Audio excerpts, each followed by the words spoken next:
찬송가 520장입니다.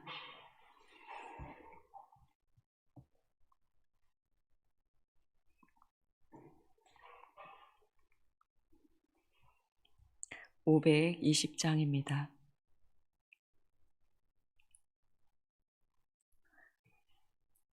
듣는 사람마다 복음 전하여 복스러운 소식 두루 퍼치세.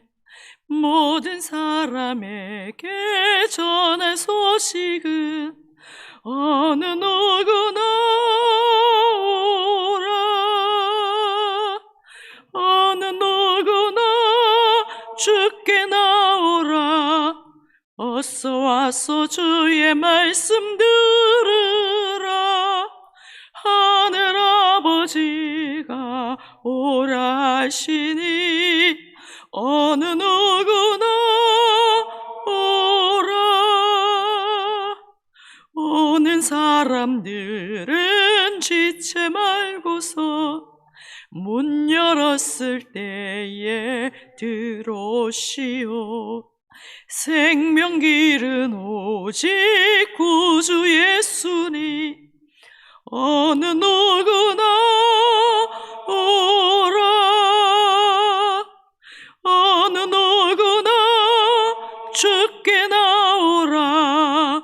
어서 와서 주의 말씀 들으라. 하늘 아버지가 오라 하시니 어느 누구나 오라. 언약하신 대로 이룰 것이니 누구든지 언약 받을 수 있네. 받은 사람에게 생명이로다. 어느 누구나 오라. 어느 누구나 주께 나오라. 어서 와서 주의 말씀 들으라.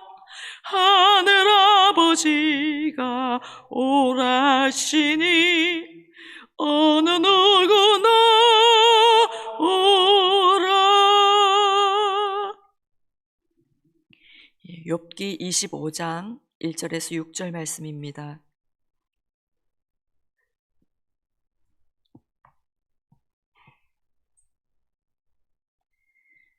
욥기 25장 1절에서 6절 말씀 교독하신 후에 마지막 절 함께 읽겠습니다. 수아 사람 빌닷이 대답하여 이르되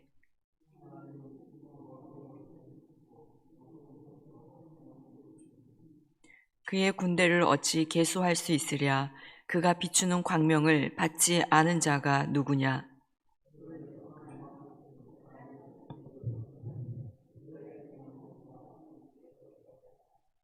보라, 그의 눈에는 달이라도 빛을 발하지 못하고 별도 빛나지 못하거든.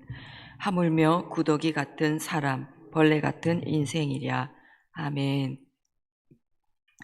그동안 길게 진행되었던 욥과 세 친구들의 변론은 오늘 본문의 빌닷의 세 번째 변론으로 끝이 나게 됩니다. 원래 마지막 변론 주자는 소발이었는데 이 세 번째 논쟁에서는 소발의 변론이 나오지도 않고 빌닷의 변론으로 친구들의 변론이 끝이 납니다. 빌닷의 세 번째 발언에서 눈에 띄는 점은 다른 친구들이 이전에 했던 변론들에 비해서 매우 짧습니다. 6절밖에 되지 않습니다. 그리고 내용도 이전에 친구들이 했던 말을 반복하고 있습니다. 친구들은 욥과의 긴 논쟁을 통해서 욥의 고난의 문제에 대한 올바른 해석이나 도움을 제시하지 못한 채 동일한 주장만 반복하다가 더 이상 할 말이 없어서 논쟁을 그만둔 것입니다. 자신들의 한계를 드러낸 것이지요. 그리고 오늘 본문의 빌닷의 변론 또한 이전에 신랄했던 그 정죄의 변론과는 달리 하나님의 위대하심에 대조되는 인간의 한계만을 원론적으로 지적하는 변론으로 짧게 마치고 있습니다. 2절을 보겠습니다. 하나님은 주권과 위엄을 가지셨고 높은 곳에서 화평을 베푸시느니라. 하나님은 주권과 위엄을 가지셨고, 이 말은 더 정확하게 번역하면 다스림과 공포가 그와 함께 있다라는 뜻입니다. 하나님께서 공포로 다스리며 악인들을 제압하심으로 화평을 이루는 분이시다라는 뜻입니다. 빌닷의 말은 계속해서 욥을 악인으로 상정하고 있습니다. 3절입니다. 그의 군대를 어찌 계수할 수 있으랴? 그가 비추는 광명을 받지 않은 자가 누구냐?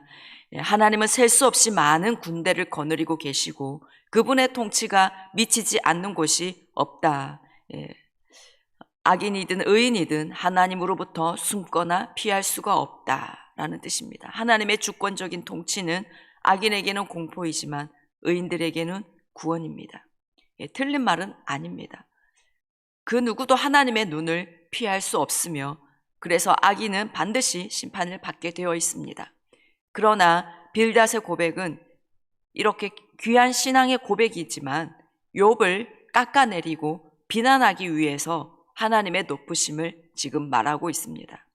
욥을 공격하기 위한 논리로 사용되었기 때문에 의미 없는 신앙 고백이 되고 말았습니다. 하나님을 높이는 것이 아니라 이런 경우는 오히려 하나님을 이용하는 것이지요. 4절입니다. 그런즉 하나님 앞에서 사람이 어찌 의롭다 하며 여자에게서 난 자가 어찌 깨끗하다 하랴.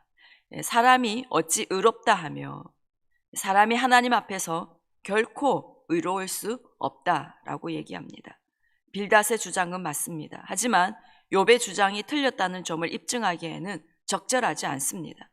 왜냐하면 욥은 지금까지 여러 차례 자신의 의로움과 깨끗함을 역설하였지만 이것은 자신이 이러한 혹독한 재난을 당할 만큼 특정한 죄를 직접적으로 짓지 않았다는 의미였지 욥이 절대적으로 의롭다라는 의미는 아니었기 때문입니다.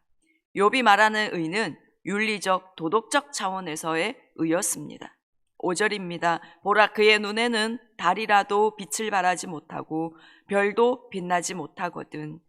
고대 근동 사람들에게 달과 별은 고귀하고 순수한 존재로 여겨졌습니다. 그러나 빌닷은 그러한 달과 별들조차도 하나님의 너무나 밝고 깨끗하심에는 비교할 수 없다라고 말하고 있습니다. 인간의 의가 하나님 앞에 얼마나 보잘것없는지를 욥에게 말하고 있는 것입니다. 그 누구도 하나님 앞에서 자기의 의를 주장하거나 입증할 수 없으므로 욥이 자기의 의를 주장하는 것은 교만하고 허탄한 것이다 라고 말하고 있습니다. 전에 하던 대로 빌닷은 계속 같은 말을 반복하고 있습니다. 6절입니다. 하물며 구더기 같은 사람, 벌레 같은 인생이랴. 인간이 결국 죽을 수밖에 없는 너무나 하찮고 비천한 존재임을 강조하고 있습니다. 그렇습니다. 하나님에 비하면 인간은 구더기나 벌레 같은 존재일 뿐입니다. 빌닷은 이런 비유를 통해서 하나님과 인간 사이에 넘을 수 없는 엄청난 간격을 주장하고 있습니다. 하나님 앞에서 벌레 같은 인간은 자신의 처지를 바로 알고 하나님 앞에서 침묵해야 한다는 것입니다. 틀린 말은 아닙니다. 하나님 앞에서 누가 의로울 수 있겠습니까? 모두 죄인일 뿐입니다. 욥도 이것을 부정하는 것은 아닙니다. 하지만 인간이 하나님 앞에서 벌레 같은 존재라고 해서 욥이 죄인으로 규정된다면 욥의 친구들도 예외가 될 수 없습니다. 모든 인간은 구더기와 벌레 같은 존재이니까요.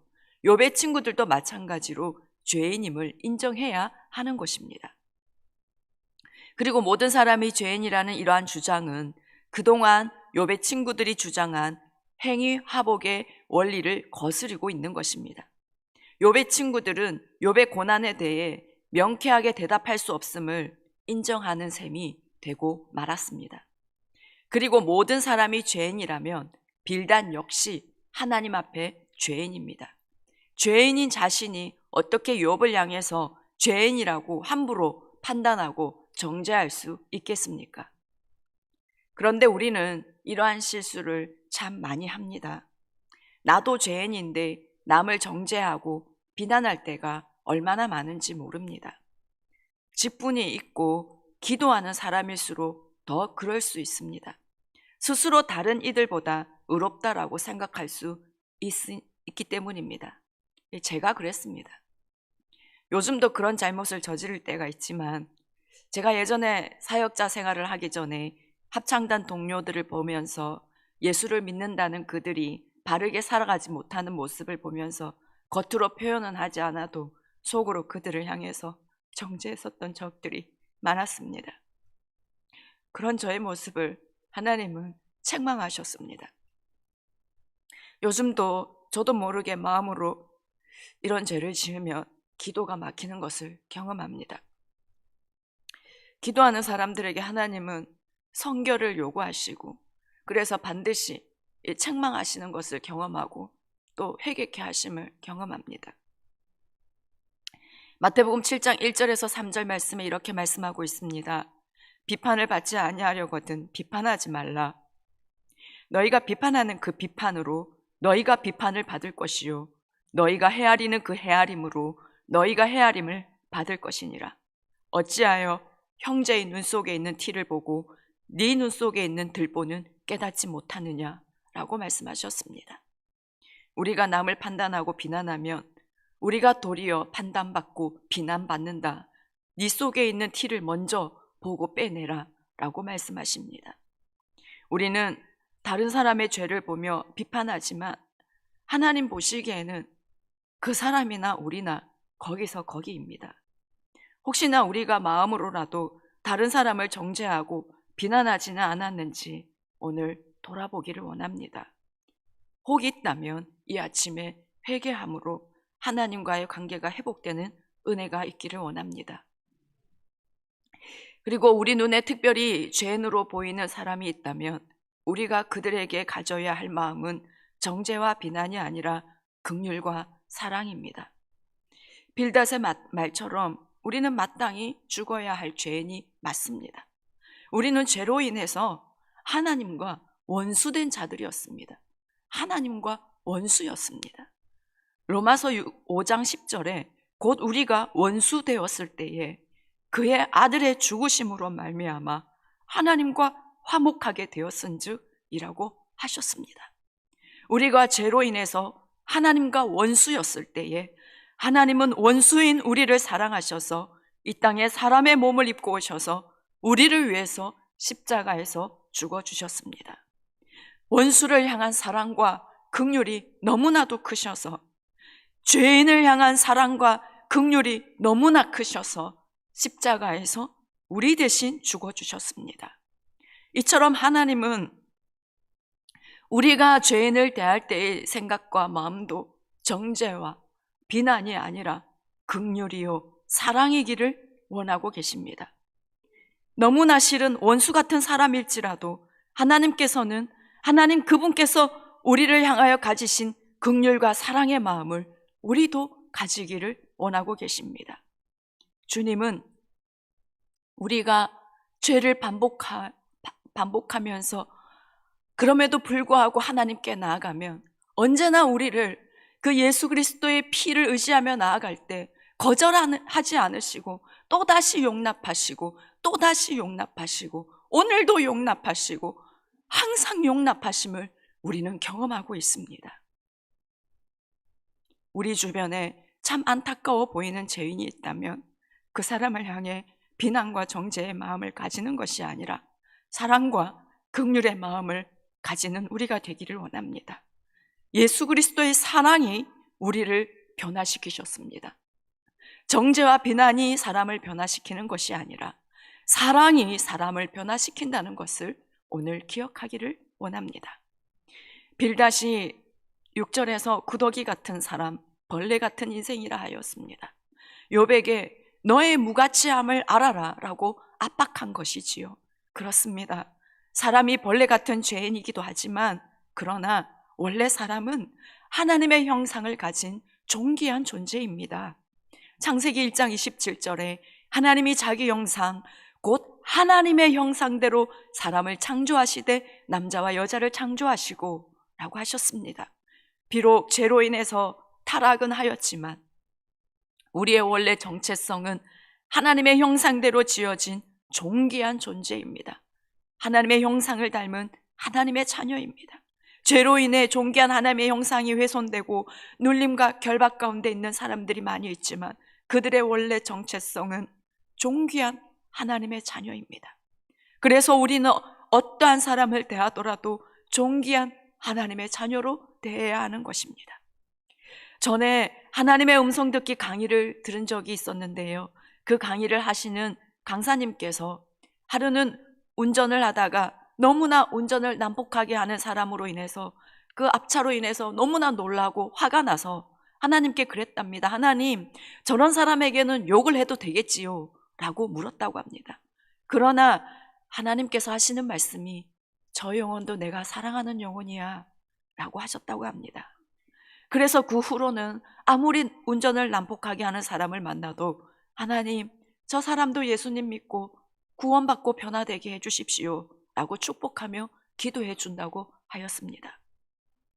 이제 기도하는 저와 여러분은 원래 창조되었던 존귀한 하나님의 형상이 죄로 인해 훼손되고 어둠의 영에게 눌리고 묶여있는 그 영혼들을 바라보면서 우리를 통해서 그 사람들이 원래 하나님의 아름다운 형상으로 회복되는 일에 쓰임을 받는 그런 우리가 되기를 원합니다.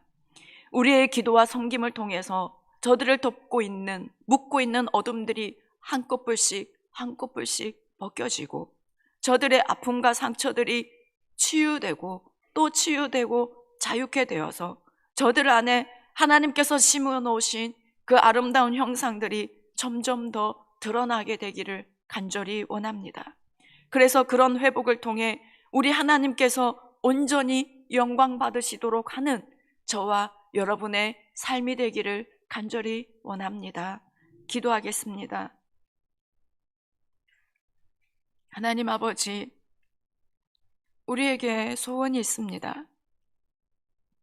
우리를 통해서 어둠에 묶여있던 영혼들이 예수 그리스도를 알게 되고 예수 그리스도를 만나게 되고 하나님의 존귀한 그 형상을 회복하는 것입니다. 주여, 우리를 그 일에 더욱더 사용하여 주시옵소서. 그 일에 저희를 통로로 삼아 주시옵소서. 우리가 기도할 때마다 그 영혼들이 살아나게 하여 주시고 찾아가고 만날 때마다 하나님의 사랑이 전달되게 해주시고 하나님의 사랑이 깨달아지게 하여 주시옵소서. 예배가 회복되게 하시고 참된 예배자들로 또한 서게 하여 주시옵소서.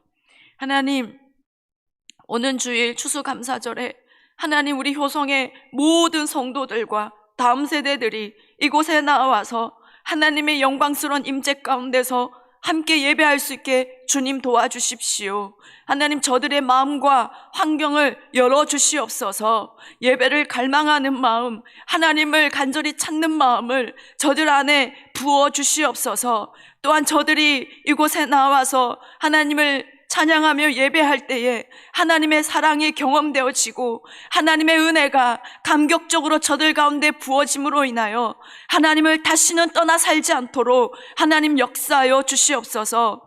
하나님, 간절히 원하기는 하나님, 우리 교회가 이 영도 지역에 수많은 예수를 모르는 저 수많은 영혼들이 하나님께로 돌아오게 하는 큰 구원의 방주의 역할을 감당하기를 원하옵나이다. 하나님, 더 많은 사람들이, 더 많은 다음 세대들이 이곳에 와서 구원받기를 원합니다. 하나님, 더 많은 세대들이 구원받는 우리 교육부서 되기를 원합니다. 하나님, 우리를 사용하여 주시옵소서. 이 일에 쓰임받기 위해 하나님, 영혼을 죽도록 사랑하는 마음을 우리 가운데 더 부어주십시오. 영혼을 죽도록 사랑하는 우리 교회, 하나님, 각 기관, 각 목장, 각 교육부서 다 되게 하여 주시옵소서. 하나님 아버지의 마음을 우리 목자들, 우리 교사들, 우리 교역자들, 우리 모든 중보자들에게 더욱더 부어주시옵소서. 하나님, 오는 목요일에는 하나님, 우리 고3 수능생들이 시험을 칩니다.